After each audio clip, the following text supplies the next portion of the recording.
Okay, today it's a little bit different because we're bringing you a service rather than a device. So it's another great product from Norton. I've been using the Norton VPN for a long time now, especially when I travel with my phone to keep my phone's location safe. Because I think we're all aware of what a VPN is supposed to do. It keeps your geographical location safe, but it also keeps your IP address safe. That's the really important thing that helps protect you and the information on your device from the majority of cybercrimes out there. But now Norton has bumped up what you get for a VPN subscription with Norton Ultra VPN. So for just $5 extra for the first year of your annual subscription there, instead of just that basic VPN service, you'll also get protection from things like malware and hacking and scams and viruses, all that security monitoring.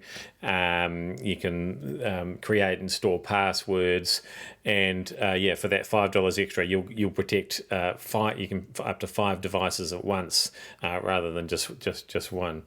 And then, for a few dollars more, you can actually protect 10 devices and you can get a whole lot of family safety content as well. But we're just specifically looking at Ultra VPN, which is $75 for your first year at the moment. And you think, well, is that a lot of money to pay for a VPN?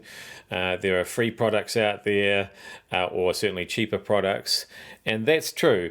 But I just want you to have a look at the usability first of Norton, and just how easy it is to use on different devices. So, for example, I've got an iPhone here. I've got an Android device here, Motorola Razr 50 there. Let's just have a look on the iPhone first. So the interface has just changed. They've just updated that a little bit, simplified it even more than it was before. And if we want to turn that VPN on, you'll see that it takes about a second to do that, and we're connected, and that's all it takes. And now the bad guys know that I'm somewhere in New Zealand, but no idea where, and that IP address that they're getting is not my real IP address, of course.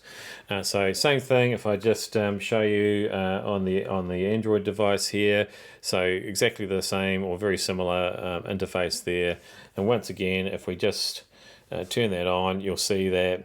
Boom, about a second and a half, and we are protected. Doesn't matter what kind of device, it pretty much works the same way. So that's how easy it is. But of course, one of the other reasons that you should choose a product like Norton as opposed to some of these free products or ad-supported products perhaps that you might find online is you've got the option of connecting to the fastest connection possible, and that usually means a New Zealand connection. Obviously, the closer the servers are to you, the faster things are going to be. So let me just demonstrate that now on the Mac that I've got this installed on. I'll show you how fast my internet connection is right now without the VPN on. And you'll see that I'm on my gigabit connection that I've got running into this computer. It's just about there. It's well into the 900s. So I'm stoked with that. There's nothing really that I can't do that I want to do at that speed. Let's turn the VPN on, and now we'll refresh that page. I like using the Chorus speed test because it's pretty impartial, and it's a local one, and seems to provide fairly consistent results. And then let's run that speed test again, and you'll see it's virtually the same even with the VPN on. So now my location, my IP address, completely hidden from the baddies, and yet it hasn't really affected. I'm still well into the 900s there, no worries at all. It's not a miracle worker when you connect to an overseas connection. So, for example, if I connect to the United Kingdom And we'll refresh that speed test page once more and run that speed test again. Yeah, you'll see that's a lot slower. I mean, we are, connecting literally to something called U-Fiber in London there. So it's on the other side of the world. I mean, it's still up over 100 megabytes per second, and that's still enough, for streaming video content and that sort of thing, which is good because one of the other things that this particular VPN does that a lot of other VPNs won't, is it will actually disguise itself as being a VPN at all.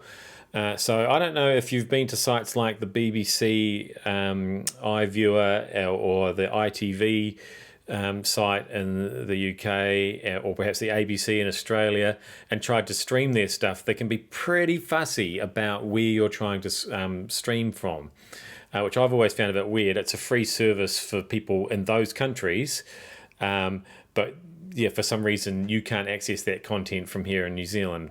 If I can just show you, there's a little setting which is the mimic setting there, that if you set it to that, then what the VPN does now is, for all intents and purposes, when it's talking to websites, they just think that you are definitely coming from that country that you've selected and not from down here in New Zealand. And thanks to that, I can now watch stuff on the BBC. I can watch that ITV content. There's some good thrillers on there, for example. And I'm a big Will Anderson fan. He's an Australian comedian. He has shows and stand-up specials that I wouldn't be able to watch otherwise unless I could, watch from the ABC website. And so, yeah, that's fantastic. So as you can see, some of that content, which is literally free to stream, in those countries, you might have to subscribe to a number of different streaming services here in New Zealand to access that content, if you can even access that content. So suddenly that $75, for the first year of your subscription with the Norton Ultra VPN is looking like pretty cheap entertainment to me.